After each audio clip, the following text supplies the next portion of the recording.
Yeah, Guapo, ha, Guapo, huh, Guapo, MoBlock, Guapo, Guapo, Guap, MoBlock or no block, MoBlock or no block, MoBlock or no block, talk shit, get your head popped, MoBlock or no block, MoBlock or no block, MoBlock or no block, talk shit, get your head popped, MoBlock or no block, MoBlock or no block, MoBlock or no block, talk shit, get your head popped. MoBlock or no block, MoBlock or no block, MoBlock or no block.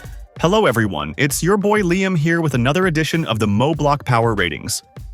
Unlike last week, this week features a lot of change to the ratings, so we might as well cue up our buddy Sam Cook.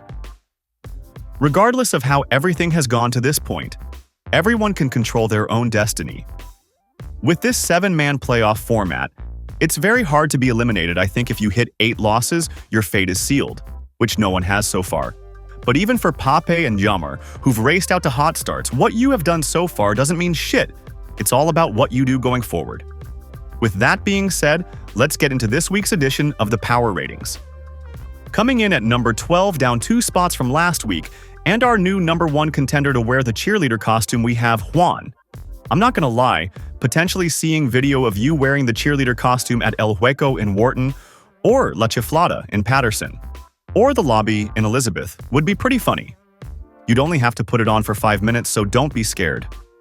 Or actually be scared a little bit. I was rewatching some of the older videos from earlier in the season before I began recording this, wondering, how the hell did you get here? Well, for one, your receiving core went to the shits. Ridley is finally returning to practice, but you can draw him up as a bust already, and I remember saying that Tyreek Hill can either make your team pop or sink it, and it's definitely done the latter. You do have one of the best quarterbacks whenever he gets healthy, and the best tight ends. Pause. So that's something to build on, but I'd be hunting waivers for more ammo at those running back and receiver positions. Even if you look at the last few weeks, there's been viable players out there. Just hunker down and do your research. Coming in at number 11, up 1 spot from last week, we have Cristiano Garcia. 2 wins in a row, and you've successfully climbed out of the basement. The problem is, right as it looks like you're about to go on a run, with Brian Thomas returning, you pick up 2 more injuries to Dobbins and Adams. The Dobbins injury shouldn't be surprising considering how injury-prone he's been, but the Adams injury is a pain in the ass. I'm not saying this is the end for you, but you can't afford injuries when you are trying to make a run. Even though the Texans are one of the shittiest offenses in the league, I'm interested to see if Woody Marks can be a league winner for you. Coming in at number 10, down 1 spot from last week, we have Roland. Even though you're at number 10, I'd consider you closer to cheerleader watch than fighting for a playoff spot. You've become a get-right team for opponents. When teams are lacking confidence or in a slump, they play you and get right. An example of that is Raquan, who's probably still rambling to himself about his win over you last week. You have 3 nice receivers to build around, but I think your running back simply ain't it. Pollard hasn't done anything since Spears returned, Kamara is going on 10 weeks without a touchdown, and Krosky Merritt has been a dud since that Chargers game. The commissioner told me you were hyped that Joe Burrow is returning, but I don't think he will be enough to save you. Plus, with more quarterbacks on your roster than a regular NFL roster, I don't know if that's even a need for you. Coming in at number 9, up 2 spots from last week, we have Mencho. I honestly think the cheerleader costume might look better on you rather than looking like a homeless convict. You might have to shed the fast food to fit in it, however. Anyway, you had a great win over Dashoni last week, and after winning 4 of your last 5, it's fair to say you're making a playoff push. Now, only imagine if you didn't let up versus Garcia. You would have had a similar story to the commissioner in 2020. It just goes to show how volatile this game is. The biggest positive from last week was finally getting an explosive output from Travion Henderson. It was only 14 carries, but he's one of those players where less is more. For example, Bucky Irving was featured way too much this year, his efficiency dropped, and then he got injured. You don't want that same thing happening to Henderson. So I think the Pats finally cracked the code there. Your receivers are solid, I think Goddard is a fine tight end, but I think we have to have a conversation about your quarterbacks. Nix and Love have got to be 2 of the goofiest quarterbacks this season. Watching Nix flail around versus the Raiders a week ago was embarrassing. And Jordan Love, who has the tools to be great, just seems to process things a little too slowly. He made the Packers' offense look like the Titans' offense on Monday. Playing the game of who to start between those two guys can get annoying, so it's something to monitor. Coming in at number 8, down 2 spots from last week, we have Deshaun. 4 losses in a row, and I think it's finally time to take you out of the upper half and put you back where you belong. Injuries are striking your team as you'll be without Kincaid and Marvin Harrison the next couple of weeks. The biggest talk of the town when it comes to your team is your boy A.J. Brown stirring up the pot yet again. He basically told you to drop him, and I know damn well you don't have the balls to do it. If you put him on the trade block, I know the lowball offers are going to come flying in too.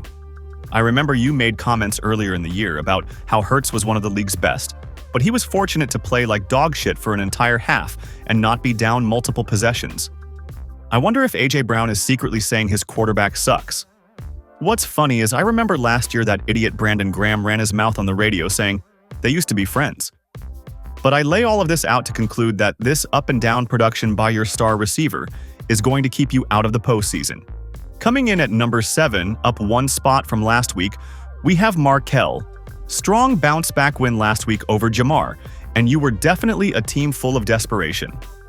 4-6 looks like an uphill battle on paper, but I've been very consistent on stating that I do believe you are a playoff team. Herbert is a productive quarterback, McBride is the best tight end in the league, you have a workhorse with Jacobs, and your depth at wide receiver is solid.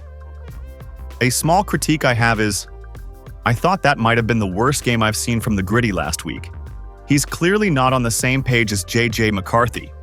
I think these next few weeks are going to be rough for him fantasy-wise, but if he had that 20-point-per-game upside like last year, you'd be in the championship conversation. Coming in at number 6, up 1 spot from last week, we have Zay. It's pretty clear that the best player in fantasy this year is Jonathan Taylor. The job that he is doing for your team, covering up all its holes, has been immaculate. You should buy his jersey and maybe donate to his favorite charity or something, because he alone puts you in the title conversation. I still think your receivers suck. But one positive I'd keep an eye on is Motor City Dan. Taking over the play calling last week, he seemed to dial up a lot of plays for Jamo to get involved in. And considering they're paying him the big bucks, it makes sense. Granted, it was against Washington where I think the Colonials might be able to outrun their defense, but that's a positive to see. Jennings has been productive too, but with the returns of Ayuk and Pearsall looming, I think he's going to take a hit. Remaining at number 5, we have Emmett aka Showtime. I think you take the cake this year for the most injuries, with Hunter and Garrett Wilson being done for the season, and Stevenson still out with a toe injury. Luckily, you were able to skirt past Juan without really even going all out because his team is down bad, but the schedule is going to get tougher this week. I think Markell is coming in to take your lunch money and move up, so I will be watching to see how you do. Win? And I think you can make a case for the top seed. Lose? You could be on the bubble for the playoffs. Coming in at number 4, down 1 spot from last week, we have Vontae. Like I predicted, you fell out of the top 3, and I don't think your fall stops here if I'm being honest with you. When you have to start multiple Giants players in your lineup, I think that's a recipe for disaster. Yeah, you have Allen, Barkley, Kittle, which I know you love your big-name players, but I never thought fantasy is about big-name players. It's about having the most startable players in an attempt to make your roster bulletproof from injuries and to start all the guys with ideal matchups. Due to all the injuries you've had so far, you're at the point where if you receive one more significant one, this could be an epic collapse. Coming in at number 3, up 1 spot from last week, we have Raquan. Hopefully you got everything out of your system after beating Roland, because this isn't the time to run around and brag. The commissioner showed me everything you were sending, and I liked how you behaved last week, but beating Roland should have you with an on-to-the-next-one mentality, not sending messages of you interviewing yourself like you won the fucking Super Bowl. Let's get locked in and keep showing how you're the wrecking ball. Show it, don't talk about it. You're playing the number 1 team this week, so if you win this week, then run around and do all the shenanigans you were doing on Sunday. Beating Roland doesn't mean shit. Beating Pap means a lot. Remaining at number 2, we have Jamar. The winning streak finally came to an end this past week, and hey, it was bound to happen. The question I ask and challenge you with now is, are we going to start a streak going the opposite direction, or was this just a one-time thing? I'm not going to fault you for one loss, but that was a pretty lackluster performance. I expect you to bounce back this week. Also, there are a couple knick-knack injuries to Dowdle and Odins that could affect their performance. In general, yes, they will likely play in the game, but those guys are playing through an injury. Very hard to do, and very hard to put up a huge stat line. And remaining at number 1, we have this slightly ugly yet beautiful motherfucker, Pape. I got my bonus reduced, so I still have to say ugly, but it's obvious it's not personal. Anyway, I think it's fair to say injuries caught up to you last week as you got blown out. Good news is help might be on the way with Irving and Pearsall finally returning to practice.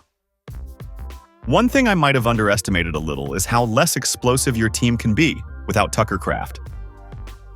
He really was a difference maker, and I think Jordan Love would agree with me on that. You'll still make the playoffs as a top seed, but you got a big game this week that I'm excited to see the results for. How are you going to match up? There you have it, guys. I am looking forward to seeing how everything plays out, and I will be back on November 20th with another edition of the MoBlock Power Ratings. Good luck, everyone.